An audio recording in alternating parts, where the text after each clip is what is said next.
When we talk about the so-called safe distance for detonating 150 kiloton nuclear charge, it was 500 meters. You remember I explained it to you. So when we made the nuclear explosion at the depth of 500 meters, it will create a cavity of 100 meters, and still there is a 400 meters of the soil. To filter. Yes, so when the radioactive gases will try to reach the surface by the crevices of the rock or whatever, they will be filtered on the way. And the thickness of filter will be like 400 meters at least. So it will tremendously decrease the radioactivity. But in the case of the World Trade Center was another story, because the tower was only 27 meters below surface, and the position of the charge was another 50 meters. So from here to here is 77 meters. And 50 meters, or even a little bit more than 50 meters, was occupied by the cavity. And the filter was not more than 25 meters, compared with the 400 here. Yes. But even this 25 meter would not serve actually as a filter, because in the next second they just fell into the cavity and just melt there, so there was no filter at all. So all the radioactive gases escaped through the open hole, just to the atmosphere. So anyone who was walking around here, or Manhattan residents, or the ground zero workers, or whoever, when they inhaled the radioactive vapor, that was the main source of the radioactive exposure.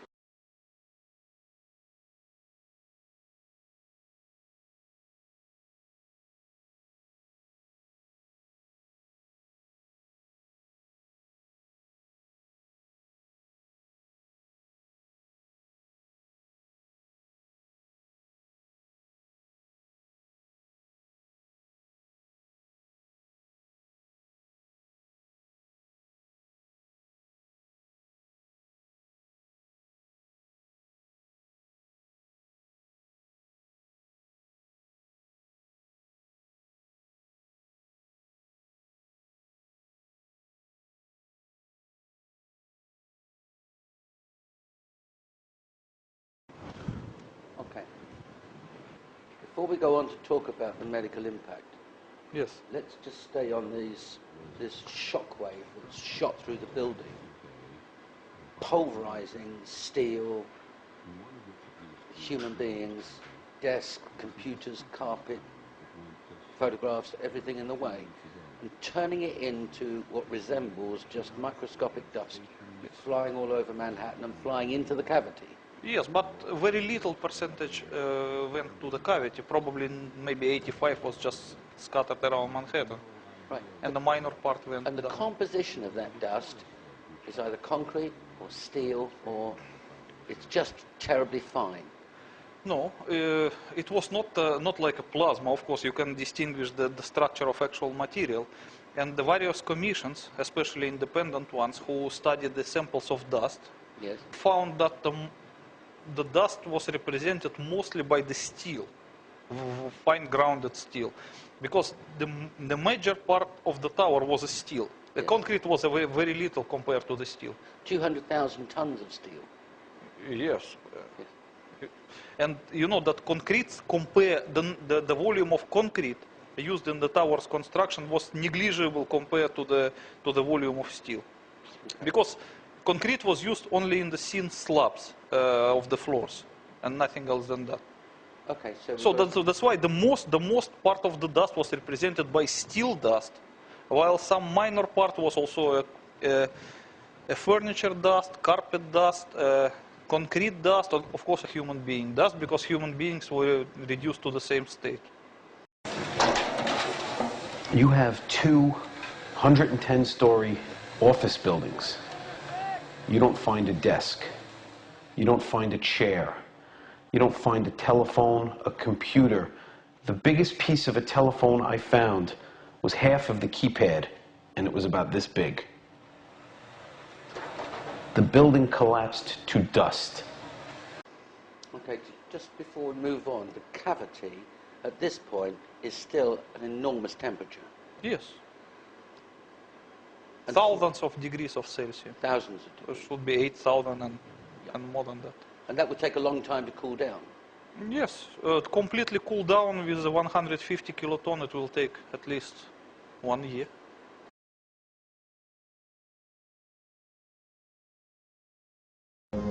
This is how it's been since day one. Oh, it's unbelievable. And this is 6 weeks later, almost 6 weeks later. And as we get closer to the center of this, it gets hotter and hotter. It's probably 1,500 degrees. We've had some small windows into what we thought was the core at some point, and it looked like an oven. You know, it was just roaring inside. And it just is a bright, bright reddish orange color. See that stuff he's pulling out? What was that, Chief? We're gonna hold off on the water. See the stuff he's pulling out? Yeah. It's red hot. If we hit it too much steam, you won't be able to see what he's doing. Great. So 3 months later, finding molten steel Yes. in the debris doesn't surprise you in the least. No. It's perfectly understandable. In fact, in your book, you say that the only explanation for molten steel 3 months later being in the debris is the heat generated from this blast. Yes. Because you can't sustain this kind of temperature for 3 months. Sure. And you discredit the suggestion that it might be a thermite device.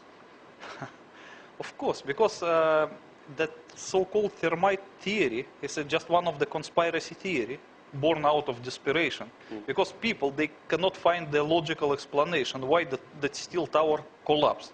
Of course, they cannot believe that it was made by kerosene, and they cannot believe that it was made by ordinary explosive because of the high temperatures. That's why they arrived to the conclusion that it was thermite. But the thermite cannot sustain that temperature for 3 months. You can see that as in the event of electric welding, that is the thermite. So how long it can be hot? It's 15 minutes, not more than that. Okay. And also the thermite cannot reduce steel to dust, it can melt it. Okay. Now we've got a report, I've got it here, the 9/11 Commission report.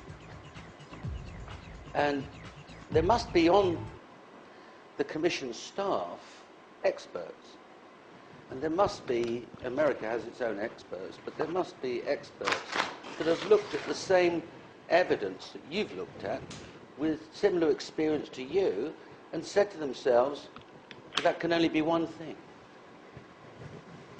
It can only be a nuclear device. Yes. Because Russia's not on its own in understanding crash zones and damage zones. Americans understand them too. Of course. So they know exactly what's going on in Manhattan, and they know exactly what brought down the towers. Yes. But why aren't those people saying, just a minute, you know, this commission report's rubbish. It wasn't planes that brought the towers down, it was a thermonuclear device. Okay, when we talk about public disbelief in September 11 Commission ravings, that is understandable because more than 75% of public, maybe perhaps more than 75% of public do not want to believe the September 11 Commission. But to reconcile oneself with the idea that it was a nuclear device is not so easy, because it's just a psychological problem. Not many people, they can believe that the American government is capable of demolishing the buildings in the middle of the city by the nuclear explosion. And it's just difficult to believe. It's just a psychological problem. Well, I would understand that. But what about that secret? I mean, are these very learned and very eminent men, Lee H. Hamilton, Thomas H. Keane, Richard Benisti, Bob Kerry, Fred Fielding, these are senior partners in law firms, these are presidents of universities, these are patricians of note who have signed a report saying this is what's happened. Are you suggesting they're all misled? No, they are not. Because the American government was in a very awkward situation. It has divided the so-called truth in the few different levels.